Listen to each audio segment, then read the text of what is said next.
Subscribers. Welcome back to money energy.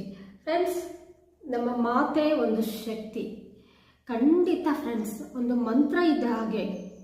ಹಳೆ ಕಾಲದಲ್ಲಿ ಋಷಿ ಮುನಿಗಳಿಗೆ ಕೋಪ ಬಂದರೆ ಅವ್ರೇನೋ ಜಪ ಮಾಡ್ತಾ ಇರ್ತಾರೆ. ಯಾರೋ ಬಂದು ಅಡ್ಡ ಬಂದು ಏನೋ ಮಾಡಿ ಅವ್ರಿಗೆ ಕೋಪ ಬರೋ ಥರ ಮಾಡಿದ್ರೆ ಅವ್ರು ಏನು ಮಾಡ್ತಾಯಿದ್ರು, ಅವ್ರ ಮಾತುಗಳಿಂದ ಆ ನೀರು ಸ್ವಲ್ಪ ಹಾಕ್ಕೊಂಡು ಅವ್ರ ಮಾತುಗಳಿಂದ ಶಾಪ ಕೊಡೋವರು. ಅಂದರೆ ಅವ್ರ ಮಾತಿಗೂ ಅಷ್ಟು ಶಕ್ತಿ ಇದೆ.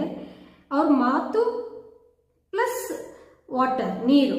ಆ ನೀರಿಗೆ ಈಗಾಗಲೇ ನಮ್ಮ ವಿಡಿಯೋಸಲ್ಲಿ ತಿಳಿಸ್ಕೊಟ್ಟಿದ್ದೀನಿ ನೀರಿಗೆ ಎಷ್ಟು ಶಕ್ತಿ ಇರುತ್ತೆ, ಎನರ್ಜಿಸ್ ಇರುತ್ತೆ ಅಂತ.